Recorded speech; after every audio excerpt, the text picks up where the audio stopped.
I met Jesus under the worst possible circumstances imaginable, at his arrest.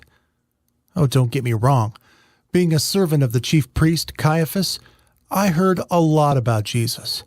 In fact, that seemed to be all Caiaphas was able to talk about. He would often walk the halls at night, trying to figure out how to manage the crowds and what Jesus was teaching them. In the beginning, maybe 3 years before his arrest, Caiaphas didn't give him much thought. He heard of this new rabbi, but just considered him a flash in the pan, nothing to worry about. But then, I guess Jesus started getting personal. He started pointing out inconsistencies with the Pharisees and their practices compared to the Holy Scriptures. And although I'm not a learned man, I figured he must have been right because the Pharisees would consistently complain to Caiaphas about him. The more he preached, the more the crowds followed him, the more nervous they got. There was one time, not too many days before his arrest, that Caiaphas and the others got really mad. Jesus was coming into Jerusalem, riding on a donkey, and all the people were yelling, "Hosanna! Blessed is he who comes in the name of the Lord." And you can imagine how upset Caiaphas was. I even heard that someone told Jesus to quiet the crowd. You know what Jesus said? He said that even if everyone was quiet, the rocks and stones would cry out for him. That didn't go over well. Not at all. It was later that day that they, Caiaphas and the others, were really trying to figure out how to get rid of Jesus.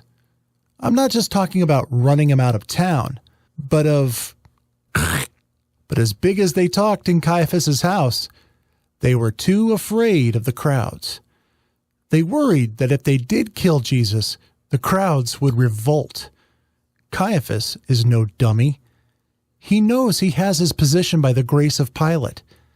If a revolt occurred, he'd not only be out of a job, but he could very well be...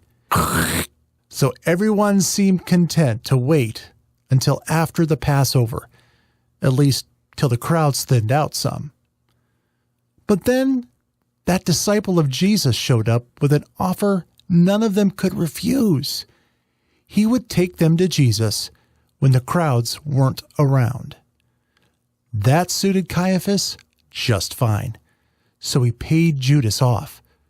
That slimy Judas took 30 pieces of silver to betray his rabbi. You should have seen his beady little eyes. You'd have thought he'd received a great treasure. Of course, because I'm his servant, I was assigned to go with the guards to make sure everything went as planned. It was late at night when we were headed out to the Garden of Gethsemane. You'd have thought we were going to war with all the weapons the soldiers brought with them. I guess they were expecting some sort of major resistance. What a laugh. Jesus was in the garden, praying, I guess. I knew who Jesus was because Judas kissed him.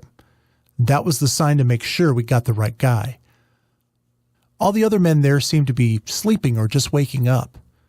Things were going fine until one of Jesus' followers picked up a sword. I don't know why he came for me, maybe because I wasn't carrying a weapon, but before I knew it, he had swung his sword and sliced my ear all the way off. I fell to the ground, holding my ear to my head, like if I pressed it tight enough, it would stay.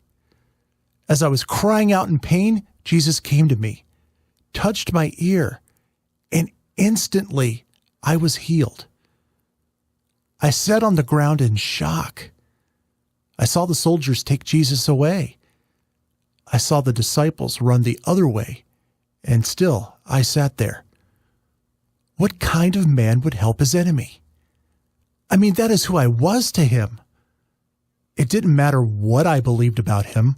When I came with the soldiers, I was his enemy. Yet he took compassion on me. I realized that everything he said was true.